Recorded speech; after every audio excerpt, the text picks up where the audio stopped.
Hello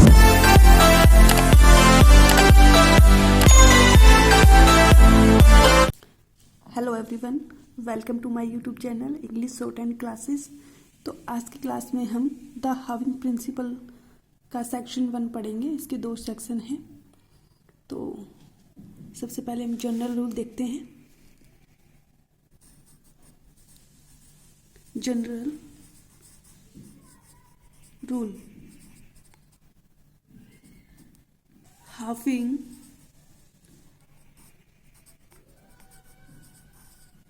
a stroke in the length indicates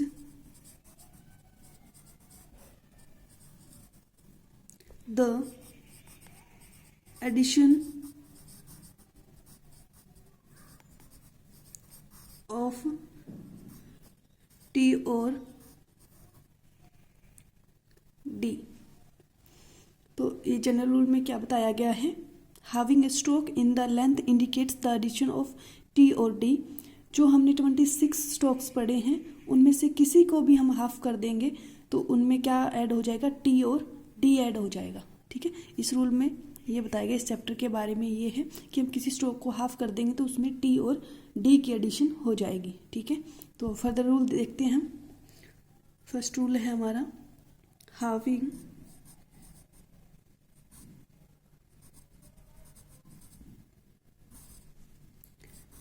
for either T or D a stroke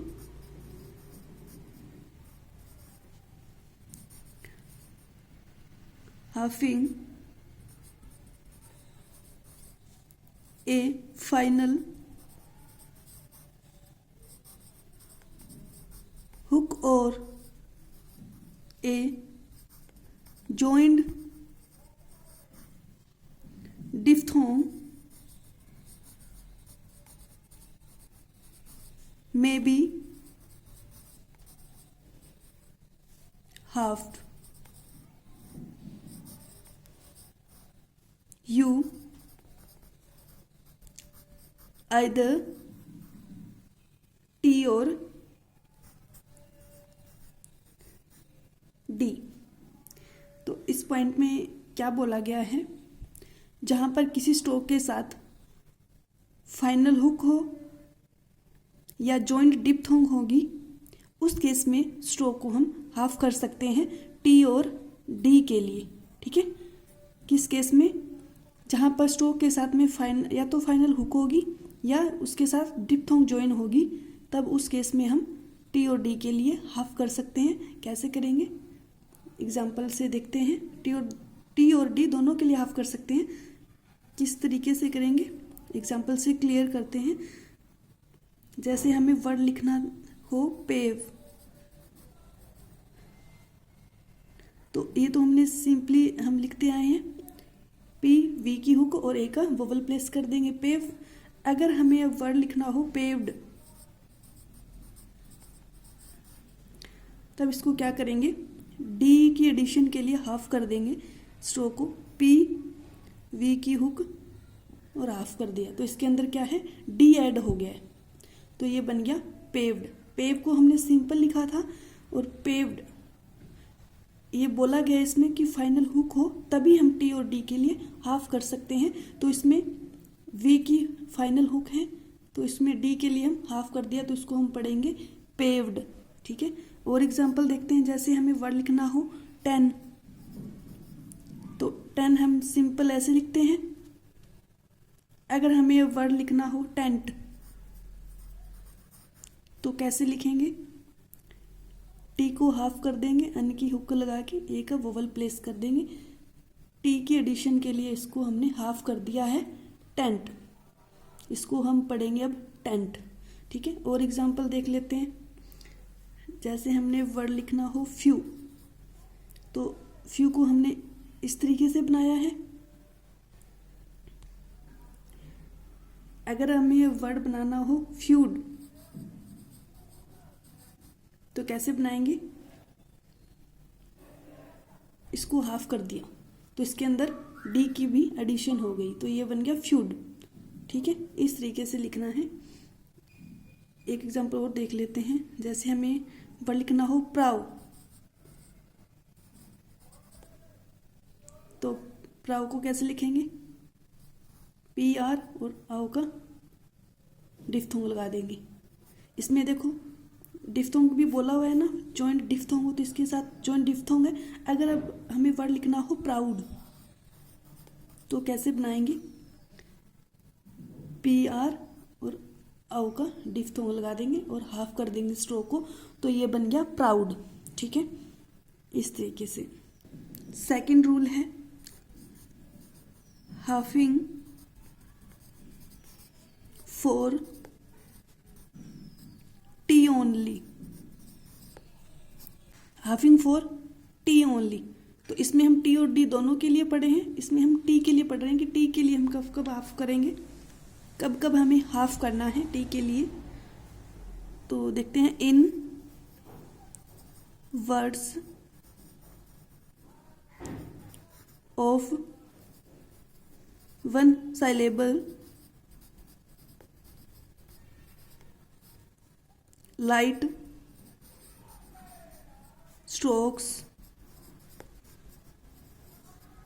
without a final hook or a diphthong are halved for T only. तो इस point में क्या बोला गया है, जो भी लाइट स्ट्रोक होंगे बिना फाइनल हुक के होंगे या बिना जॉइंट डिफ्थोंग के होंगे उन्हें हाफ किया जा सकता है सिर्फ टी के लिए। क्या बोला गया इस पॉइंट में, जो भी लाइट स्ट्रोक है हमारे बिना फाइनल हुक के होंगे या बिना डिफ्थोंग जॉइन के होंगे उन्हें हाफ किया जा सकेगा टी के लिए। ठीक है, किस तरीके से एग्जांपल से देख लेते हैं। जैसे वर्ड लिखना हो हमें प्ले, तो ये तो हम सिंपल बना देंगे प्ले। ठीक है, इस तरीके से। अगर हमें वर्ड लिखना हो प्लेट तो इसको कैसे बनाएंगे, इसमें देखो हमें बोला गया एक तो लाइट स्ट्रोक होना चाहिए, सेकंड है कोई फाइनल में हुक नहीं होनी चाहिए और बिना डिफ्थोंग के हो, उन्हीं को हम टी के लिए हाफ कर सकते हैं। तो इसमें दोनों रूल अप्लाई हो रहे हैं। पी एल ये हमारी इनिशियल हुक है, पी एल की जो हुक लगाएंगे वो इनिशियल हुक है, फाइनल में कोई हुक नहीं आ रही है ना ही कोई डिफ्थोंग आ रही है, तो इसलिए हम इसको हाफ कर सकते हैं। तो अब क्या लिखेंगे, पी एल। ठीक है, वोवल प्लेस कर देंगे और हाफ कर देंगे स्ट्रोक को, तो ये बन गया प्लेट। अगर इसके फाइनल में कोई हुक ज्वाइंट होती तो हम कंप्लीट टी के लिए स्ट्रोक बनाते। अभी कोई ज्वाइंट ना तो कोई डिफ्थोंग है ना कोई फाइनल में हुक है, इसलिए हम इसको हाफ कर सकते हैं। ठीक है, प्लेट। हमें वर्ड लिखना हो प्लेड, प्लेड, तो इसके लास्ट में डी आ रहा है। ठीक है, तो इसको हम कंप्लीट स्ट्रोक बनाएंगे प्लेड, क्योंकि ये हमारा रूल टी के लिए है। ठीक है, तो इसलिए इसका कंप्लीट स्ट्रोक बनाएंगे प्लेड। नेक्स्ट रूल है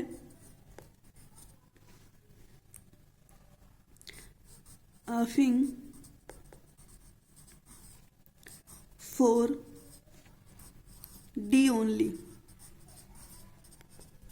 अभी हमने टी के लिए पढ़ा था, अब डी के लिए देखते हैं। In words of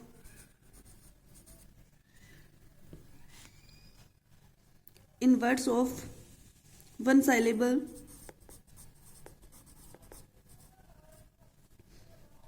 dark stroke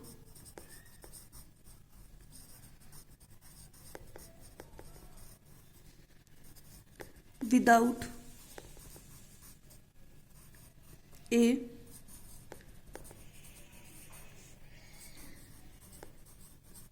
final hook और a joint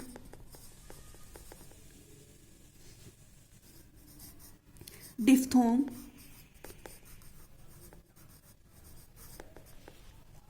are halved for D only. इस पॉइंट में क्या बोला गया है, जो हमारे डार्क या हैवी स्ट्रोक हैं, एक ही बात है, डार्क स्ट्रोक बोल देते हैं या हैवी स्ट्रोक हैं, जो बिना किसी फाइनल हुक के होने चाहिए और विदाउट डिफ्थोंग के होने चाहिए, उसी को हम डी के लिए ऑफ करेंगे। ठीक है, ना ही फाइनल में हुक होनी चाहिए और ना ही डिफ्थोंग होनी चाहिए, उसी को हम ऑफ करके लिख सकते हैं डी के लिए। कैसे लिखेंगे एग्जाम्पल से देख लेते हैं। हमें वर्ड लिखना हो ब्रे, तो बी और आर की हुक एक वोवल प्लेस कर देंगे। ठीक है, अगर हमें वर्ड लिखना हो ब्रेड,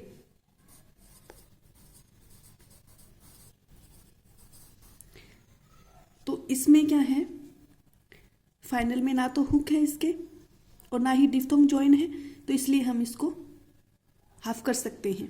ठीक है, तो ये बन गया ब्रेड, आर की हुक हो गई, ए का वोवल प्लेस कर दिया और हाफ कर दिया डी के लिए। ठीक है, बट अगर हमें लिखना हो ब्राइट, तब हम क्या करेंगे, ये लाइट स्ट्रोक है हमारा, तो इसको हम कंप्लीट बनाएंगे, ब्रा और टी। ठीक है, क्यों बनाएंगे, क्योंकि हमारा ये रूल डी के लिए बताया गया है। जब हम कोई भी डार्क स्ट्रोक और उसके साथ में लाइट स्ट्रोक आ जाता है उसके बाद में, तो हम कंप्लीट लिखते हैं, हाफ नहीं करते हैं, ताकि हमें कन्फ्यूजन ना हो कोई भी। ठीक है, इसलिए नेक्स्ट पॉइंट है, fourth point, वोकलाइजिंग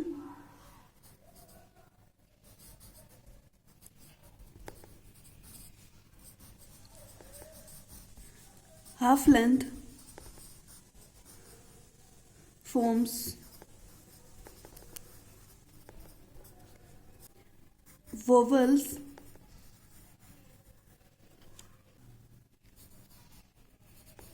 signs to half length forms are read next to the primary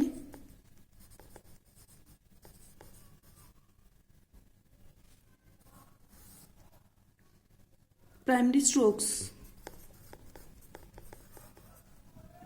जो हमारे वोवल के साइन होंगे उनको हम जो प्राइमरी स्ट्रोक होगा उसके बाद रीड करेंगे, और देन जिसके लिए हम हाफ कर रहे हैं वो बाद में रीड करेंगे। ठीक है, किस तरीके से एग्जाम्पल से देखते हैं, अच्छे से क्लियर हो जाएगा। तो जैसे हमें वर्ड लिखना हो फाई, तो इसको हम सिंपल बना देंगे एफ और आई। ठीक है, फाई। अगर हमें वर्ड लिखना हो फाइट, तो एफ को हाफ कर देंगे, आई का डिफ्थोंग लगा देंगे, ये बन गया फाइट। तो इस पॉइंट में ये बताया गया है कि जब हम स्ट्रोक बना दिया उसके बाद में जो वोवल या डिफ्थोंग लगाई है, स्ट्रोक के बाद में उसको पढ़ेंगे, और जिसके लिए हाफ किया गया यानी कि टी को हम इसके बाद में पढ़ेंगे, ये बताया गया है इस रूल में। ठीक है, इस चीज़ का ध्यान रखना है कि जो हमने जिसके लिए हाफ किया गया है वो स्ट्रोक के बाद में रीड करेंगे, यानी कि स्ट्रोक एफ आई और टी को हम बाद में पढ़ेंगे, फाइट। और एग्जाम्पल देखते हैं, जैसे हमें लिखना हो ऑफ, तो ऑफ बन गया। अगर हमें वर्ड लिखना हो ऑफ्ट, तो हम हाफ कर देंगे। ठीक है, oft. Fifth rule,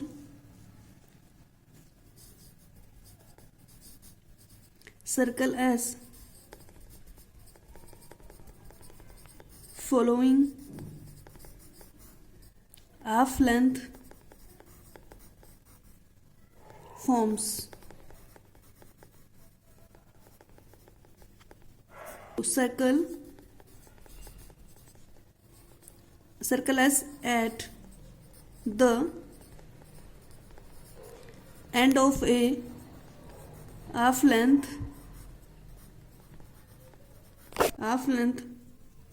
forms is read after the T or D indicating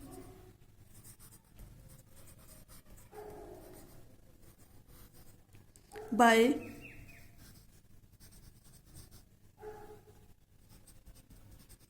halving the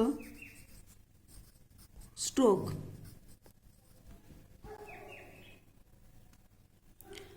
तो इस पॉइंट में क्या बोला गया है, जब सर्कल एस अटैच करके लिखना है हमें किसी हाफ की वे स्ट्रोक के साथ में, तो उस सर्कल को एंड में रीड करेंगे।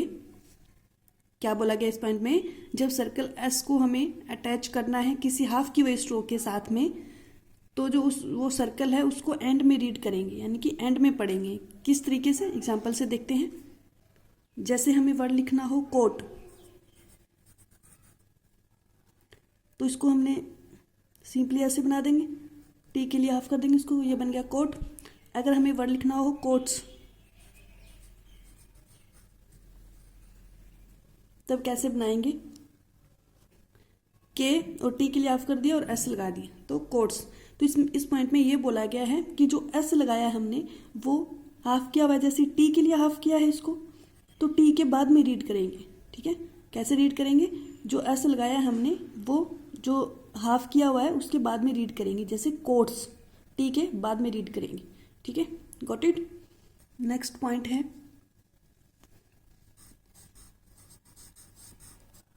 Half length H, half length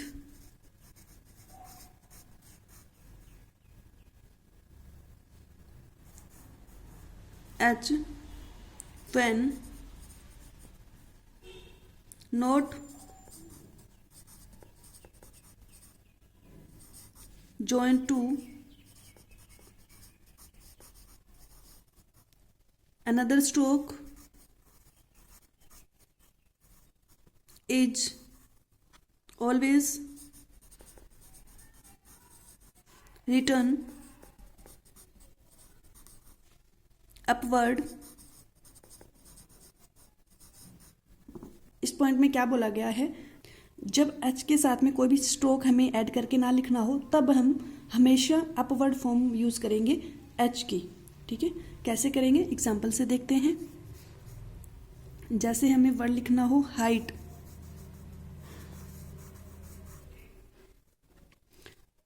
तो अपवर्ड एच, टी के लिए इसको हाफ कर देंगे, तो ये बन गया हाइट, हाइट्स। तो कैसे लिखेंगे, अपवर्ड एच और एस, हाइट्स, टी के लिए हाफ कर दिया और बाद में एस लगा दिया, यानी कि इसके साथ में कोई भी स्ट्रोक अटैच नहीं है एच के बाद में, ओनली सर्कल अटैच है। ठीक है, तो इस केस में भी हम एच को अपवर्ड फॉर्म में यूज करेंगे हमेशा। ठीक है, तो इस केस में हम हमेशा एच को अपवर्ड फॉर्म में यूज करेंगे, हाइट्स। ठीक है, और वर्ड देखते हैं। जैसे हमें लिखना हो हैंट, हैंट, तो इसको कैसे करेंगे, एच और एन की हुक लगा देंगे, हैंट। अगर हमें वर्ड लिखना हो हैंड्स,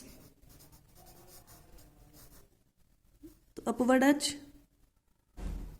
और एन एस। ठीक है, हैंड्स, इस तरीके से, क्योंकि स्ट्रोक ऐड नहीं है कोई भी साथ में, सर्कल अटैच है, इसलिए हम इसको अपवर्ड फॉर्म में यूज करेंगे। नेक्स्ट पॉइंट है halving, halving principle not employed.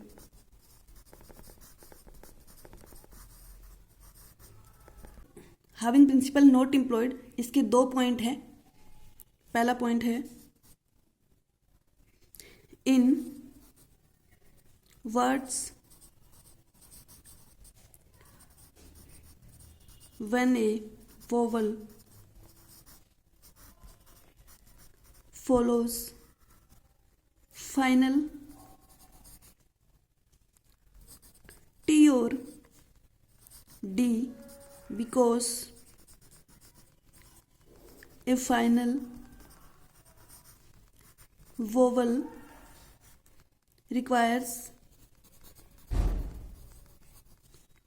a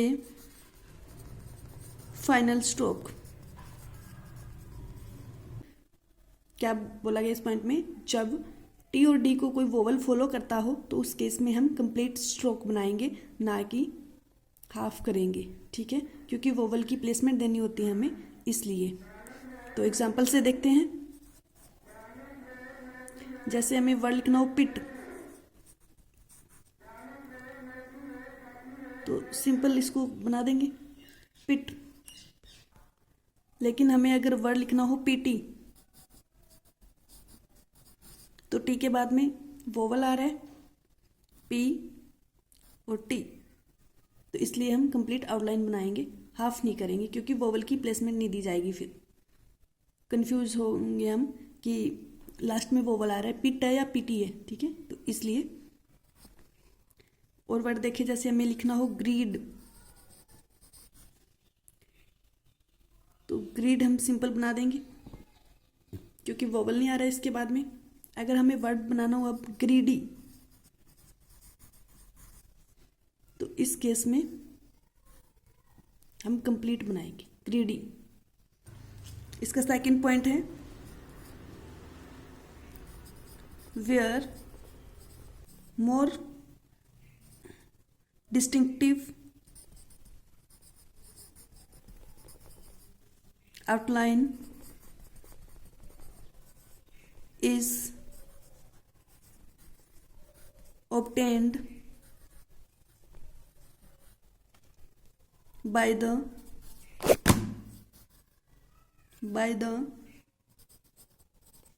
use of the stroke T or D। क्या बोला गया है इस पॉइंट में? जहाँ पर आउटलाइन लिखी ना जाए उस केस में कंप्लीट आउटलाइन लिखनी है हमें। ठीक है, जिस केस में कोई आउटलाइन बनानी हमें मुश्किल हो जाए, समझ ना आ पाए, तो उस केस में हम हाफ नहीं करेंगे, कंप्लीट आउटलाइन बनाएंगे। कैसे? एग्जांपल से देखते हैं। जैसे हमें वर्ड लिखना हो सेक्रेड,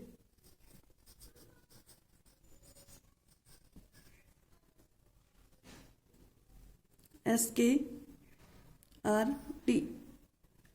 ठीक है, सेक्रेट। ठीक है, अगर हमें वर्ड लिखना हो सीक्रेट,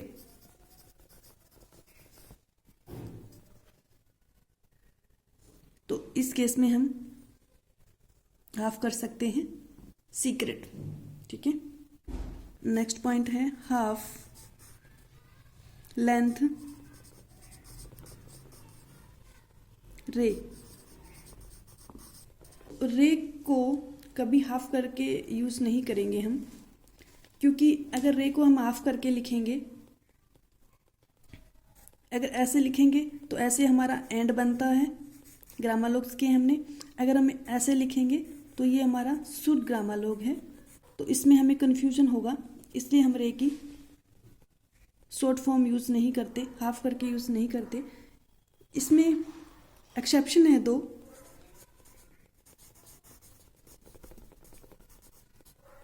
क्या एक्सेप्शन है? पहले तो है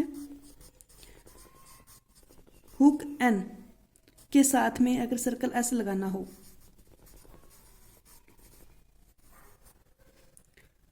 और